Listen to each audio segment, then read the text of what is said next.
nossa força. Talvez você não precise nesta noite de um milagre físico, talvez você não precise nesta noite de um milagre financeiro, você não precise nesta noite de um milagre social e familiar, mas talvez você deixou de ser feliz e o dono da alegria está aqui nesta noite. A minha Bíblia diz que ele te ungiu com óleo de alegria mais do que os seus companheiros. O rei Davi chegou a dizer: devolva-me a alegria da nossa salvação. Muitas vezes dentro da igreja, junto com a gente, existem pessoas tristes, amargas, sofrendo, sendo atacadas, sendo afligidas, sendo diretamente empurradas para trás pelo inimigo e não tem mais prazer em servir ao Deus verdadeiro. Às vezes as pessoas olham para você que pula, que levanta a mão, que dá glória a Deus, que fala língua estranha e te acham tanto quanto exagerado, te acham tanto quanto esquisito, te acham tanto quanto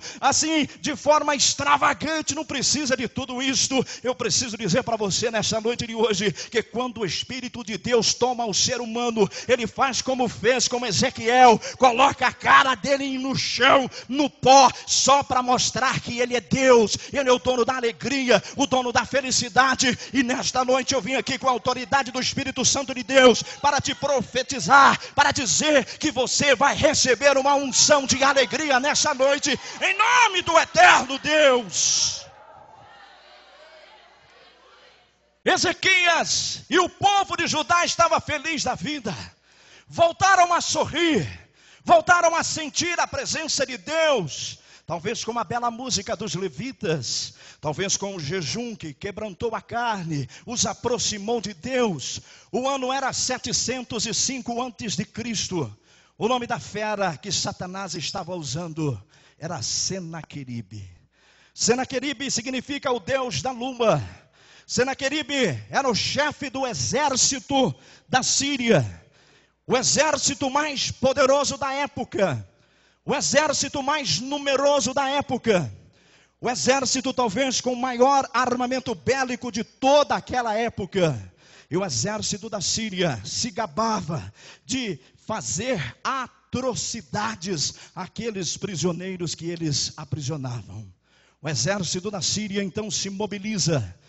Eu quero crer que o rei Senaqueribe lá em Nínive começou a observar o que é que está acontecendo em Judá, o que é que está acontecendo para que este povo fique com esta gritaria toda, com esta alegria toda. Era a presença de Deus no meio do seu povo, era a presença de Deus no meio daquela gente. Você que vem num culto como esse, sente a presença de Deus, começa a sorrir. As irmãs, infelizmente ou felizmente, chega a borrar a sua maquiagem. Homens como o cantor Pedro Filho, chorando compulsivamente. O que é isto, queridos? É a presença de Deus. Quando chega amanhã, segunda-feira, o inimigo vai tentar arquitetar algo contra a sua vida, mas ele vai descobrir que você foi cheio, que você foi renovado, que o milagre da alegria te alcançou, que a bênção do eterno te alcançou num culto como esse. E até os demônios que moram na rua da sua casa vão ter que se mudar de lá amanhã, segunda-feira,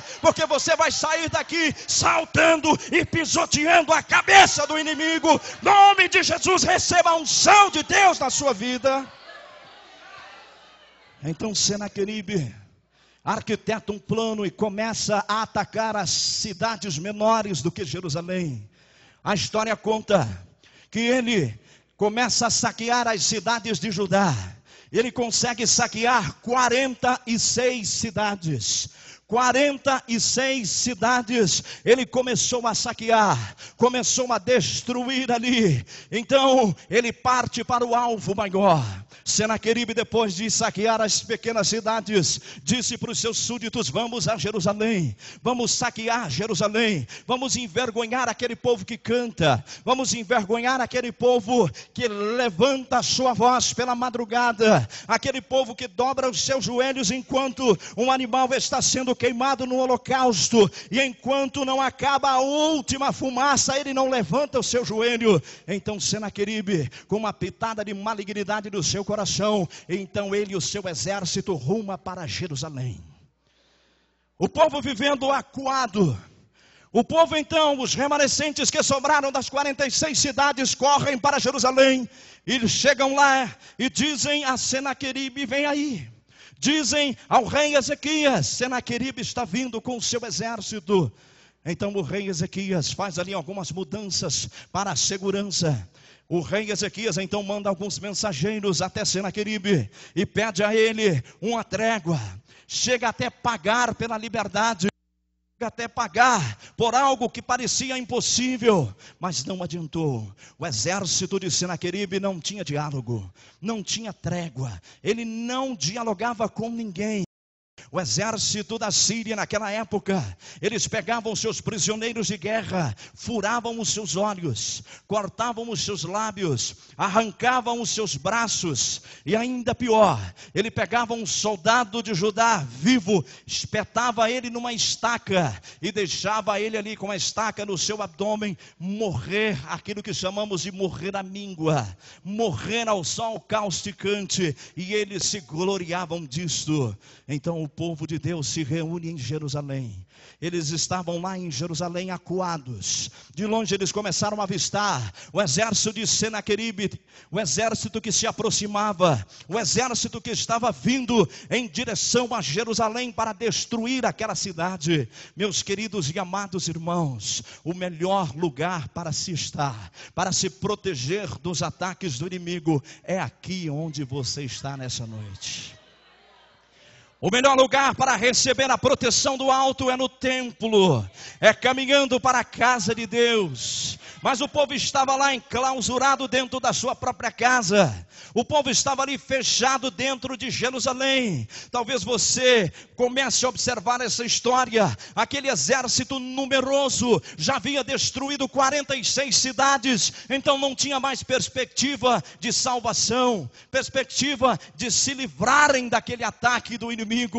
Meu querido irmão, talvez você olhe para a sua vida e diz assim: nós estamos hoje no findar do mês de novembro, eu ainda não conquistei os alvos que eu estabeleci lá no início do ano, no projeto de vida. Eu preciso dizer para você que o seu projeto vai se cristalizar no tempo de Deus. Continue vindo, continue caminhando para a casa de Deus, continue vindo para o tabernáculo.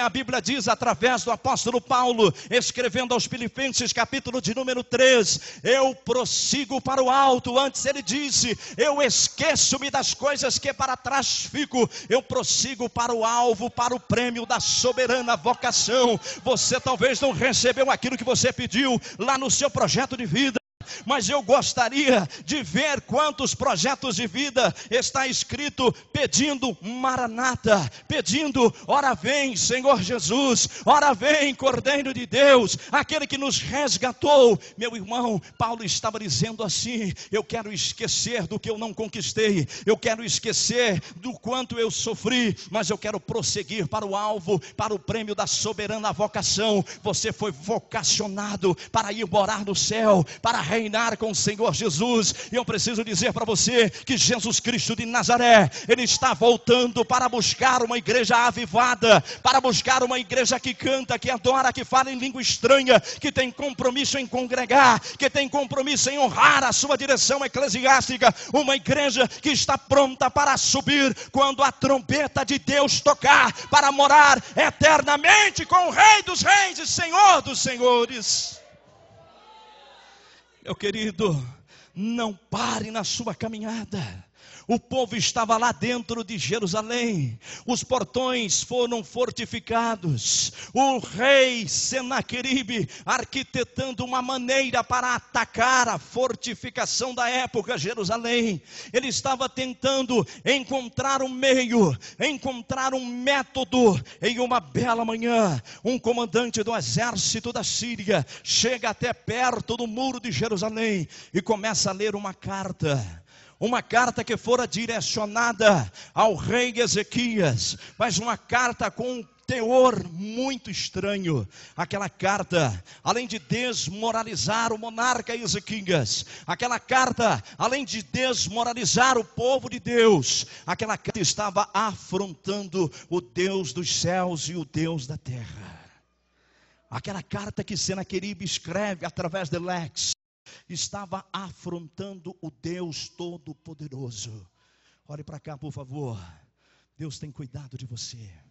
As pessoas que te afrontam, as pessoas que te perseguem, as pessoas que lançam pedras sobre você, você pensa que Deus se esqueceu de você, você pensa que Deus não está vendo estas coisas, você pensa que Deus não está observando isto, mas a minha Bíblia me dá esta garantia, que nada passa diante dos olhos de Deus, sem que Ele se aperceba do que está acontecendo com os seus filhinhos, com a menina dos olhos de Deus.